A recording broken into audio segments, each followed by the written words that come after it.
Hello दोस्तों, welcome back to falcon academy. तो आज हम अपना करने जा रहे हैं 9th क्लास का चैप्टर है हमारा, छठा चैप्टर। इसका जो बेसिक है वो मैं और कराने जा रहा हूँ। Additional question, additional topic cover करने जा रहे हैं आज हम, जो हमारे ये सवाल सॉल्व करने में मदद करेंगे। देखो, टाइप्स ऑफ ट्रायंगल हम पहले भी कर चुके हैं। कितने प्रकार के एंगल होते हैं, ट्रायंगल कितने प्रकार के होते हैं, ये सब हम कर चुके हैं। इसका मतलब है कि ये अगर दो लाइनें बराबर हैं तो इसके आमने सामने के एंगल भी बराबर होंगे। ये हमेशा क्लियर रखना दोस्तों। अगर ये दो साइन बने हुए हैं तो यानी कि साइड्स बराबर हैं तो इसकी एंगल्स भी बराबर होंगे। समझा देता हूँ मैं एक बार फिर से। अगर मैंने आपको बस इतना बोला और इधर x लिख दिया तो आपको फाइंड आउट करना है कि x की वैल्यू, फाइंड आउट x की वैल्यू कितनी होगी। देखो, क्वेश्चन के हिसाब से करूँगा तो आपको ज़्यादा समझ में आएगा। फाइंड x की वैल्यू फाइंड आउट करने को बोल रहा हूँ। तो हेयर इसे y मान लो, y मान लो।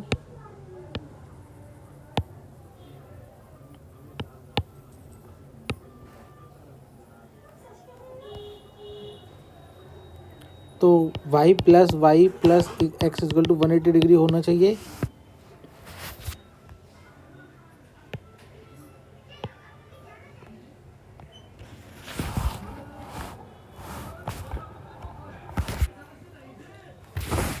क्योंकि 180 इसलिए कि sum of angles of a triangle, triangle के एंगल का सम 180 डिग्री होता है। तो 2y हो गई equal to 180 degree.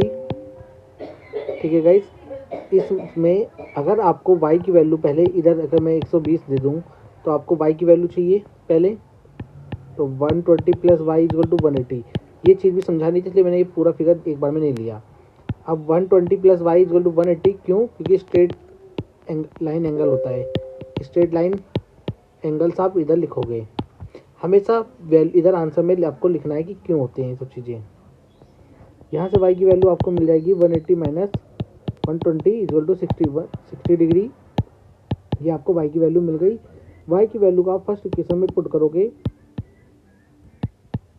60 plus x की वैल्यू लाने के लिए। ये हो जाएगा 120 प्लस x इक्वल टू 180, और x की वैल्यू आपके पास आ जाएगी 180 में से माइनस कर दोगे 120, आपके पास वैल्यू आ जाएगी x की।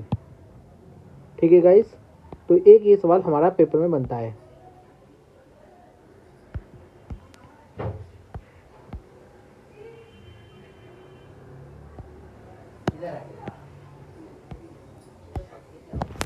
एक सवाल और देख लेते हैं हम अपना।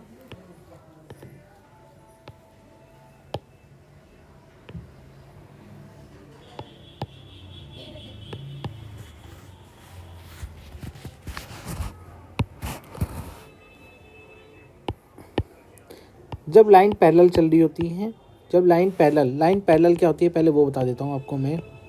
पैरेलल लाइन क्या होती है? Such lines never cut to each other, एक दूसरे को कभी ना काटें, उन लाइनों को पैरेलल लाइन कहते हैं। अब पैरेलल लाइन के साथ मैंने एक ट्रांसवर्सल लाइन ले ली। इस लाइन को ट्रांसवर्सल लाइन कहते हैं, जो पैरेलल लाइन को काटती है। जब भी पैरेलल लाइन बनेगी और ट्रांसवर्सल लाइन उसे कट कर रही होगी तो अल्टरनेट एंगल बनेगा। जेड हमें एंगल बनता हुआ दिखेगा और अल्टरनेट एंगल इसे कहते हैं। अल्टरनेट एंगल हमेशा बराबर होता है, यानी कि एक्स बराबर वाई आपको आंसर में मिल जाएगा। एक जब भी पैरेलल लाइन होगी और ये हमारी ट्रांसवर्सल लाइन होगी तो इन एंगलों को कोरस्पॉन्डिंग एंगल कहते हैं, यानी कि 1 बराबर 2 होगा तो इसको कहते हैं कोरस्पॉन्डिंग एंगल। 1 बराबर 2, 3 बराबर 4, 5 बराबर 6, 7 बराबर 8। जो जहाँ पर लिखा है जिस पोजीशन पे P के ऊपर, ये P लाइन और Q लाइन, P लाइन पे जो एंगल जहाँ पर है बिल्कुल सेम एंगल उसी पोजीशन पे Q एंगल भी उसी पे बराबर होगा। इस लाइन को कोरस्पॉन्डिंग एंगल कहते हैं। कोरस्पॉन्डिंग के बाद आपका आ जाता है vertically opposite angle. Vertically opposite angle, vertically opposite angle बोलता है कि अगर दो लाइन आपस में इंटरसेक्ट करती है तो x बराबर y आपको मिलेगा और a बराबर b, यानी कि a b के बराबर भी होगा। ये प्रूफ भी होते हैं, इनको प्रूफ भी कराऊंगा मैं आगे आने वाले वीडियो में अपनी। और अपने के पास आपको मिलेगा एक स्ट्रेट लाइन एंगल यानी कि 180 डिग्री की एंगल की लाइन होती है। किसी एक पॉइंट पे कितने भी एंगल बन रहे होंगे तो वो स्ट्रेट लाइन एंगल में आ जाएंगे हमारे, यानी कि x plus Y plus Z equal to 180 degree आपका आंसर हो जाएगा इधर।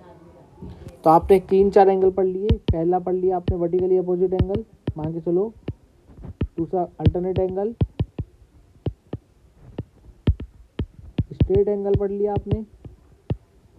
वर्टिकली में क्या है, जब दो लाइन ऐसे जुड़ रही होती है अल्टरनेट जेड बन रहा होता है, स्ट्रेट लाइन में एक लाइन बन रही होती है। फिर एक पढ़ा आपने corresponding angle. Corresponding angle, corresponding में जब दो पैरेलल लाइन होगी और ये एंगल बराबर होंगे तो इन एंगलों को कोरस्पॉन्डिंग एंगल कहते हैं। अब मैं एक सवाल और उठाता हूँ। एक स्ट्रेट लाइन एंगल है, ये हर कहीं यूज होगा हमारा, याद रखना जहाँ पर भी यूज होगा वहाँ पर आपको यूज करना है। एक कोई सवाल है हम पे, एक एंगल ये है, एक दूसरा एंगल बी ये है, ये एक और दो जो रेशियो है उनका 3:5 में बने हुए हैं। 3:5 में 3:6 लिख लो, या फिर 6 लिख देता हूँ मैं यहाँ पर ताकि आसानी हो जाए सवाल में कैलकुलेशन में। 3:6 में है। अब जब भी फाइंड आउट करनी है, वैल्यू फाइंड आउट करनी है, वैल्यू 1 और 2 की वैल्यू बतानी है हमें। जब भी वी हैव गिवन लिखना, सबसे पहले सवाल में आपको वी हैव गिवन लिखना होता है। 1:2 हमें दे रखा है 3:6 में। सो लेट कर लेना कि लेट 1 इक्वल टू हम पे 3x है और 2 हम पे 6x है। तो आपका यहाँ पर वैल्यू हो जाएगी। रेशो वाले जब भी सवाल होंगे तो रेशो को नीचे जोड़ देना है, ऊपर जो जिसकी वैल्यू निकाल रहे हो उसे ऊपर रखना है हमेशा। 3x हो जाएगा, ये 9x हो जाएगा, और जितने से निकाल रहे हो वैल्यू उसकी मल्टीप्लाई कर देना। क्या निकाल रहे हो वैल्यू, रेशियो में क्या किस चीज़ की वैल्यू निकाल रहे हो उसके टोटल से वैल्यू निकाल देना, इंटू कर देना। तो आपको 180 है तो 180 से इंटू कर दो, x कट जाएगा, 3 आ जाएगा, 3 से इसे काट दोगे 60 डिग्री, यानी कि एक जो है 60 डिग्री है। अब उसी प्रकार 2x जो था हमारा 6 इंटू एक्स था, 6 इंटू एक्स ही था ना, तो ये 9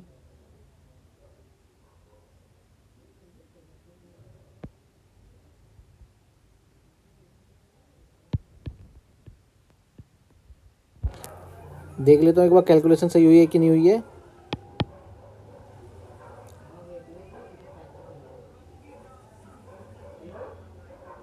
छः प्लस 3 9 हो गया, 9 ने 3 को डिवाइड करा और 180, 9 दूनी 18 60, और जब उसकी वैल्यू निकालेंगे तो 9 इंटू 18 तो वो आ जाएगा हम पे 9, 6 दूनी 12 120, तो वो हम पे वैल्यू आ जाएगी 120। ये एक्स की नहीं, तो ये वैल्यू आ जाएगी हम पे 9x 6x इंटू 180, ये डिवाइड कर दोगे 20, 6 दूनी 120 आपका आंसर हो जाएगा। तो ये आपका रेशियो वाले सवाल हैं। ये सवाल आगे भी बढ़ा देता हूँ मैं। और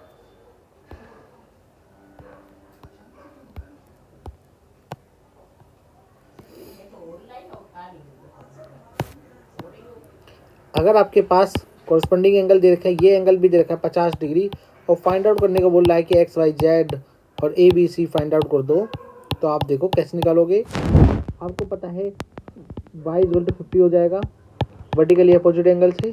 वर्टिकली अपोजिट एंगल से जब ये लाइन पैरेलल है, यानी कि याद रखना कि एल एम पैरेलल होगी एम के, एल और एम पैरेलल है। y की value 50 degree, x plus 50 degree equal to 180 degree होगा। यहाँ पर y की वैल्यू आप निकालोगे तो -50 करोगे इक्वल टू 130 आ जाएगा। क्यों आएगा, पहले ये सबसे पहली लाइन, ये 180 की लाइन क्यों हुई है, स्ट्रेट लाइन एंगल, ये आप लिख लोगे। अब y की आपके पास y की वैल्यू x की वैल्यू आपके पास आ गई 180, तो z की वैल्यू भी 180 हो जाएगी, 130 हो जाएगी वर्टिकली अपोजिट एंगल से। उसी प्रकार कॉरस्पॉन्डिंग एंगल आ जाएगा अपना b 50, कॉरस्पॉन्डिंग एंगल लिख लोगे, लिख लेना यहाँ पर कॉरस्पॉन्डिंग एंगल।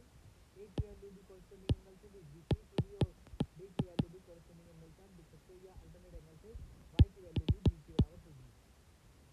तो सब ऐसे सवाल होने हैं हमारे सेक्शन में, तो आप देख पा सकते हो, ऐसे सवाल आपको देखने को मिलेंगे। रेशियो वाला भी है और अल्टरनेट वाला भी हैगा, एक साथ में ही आपको सवाल दे दिया।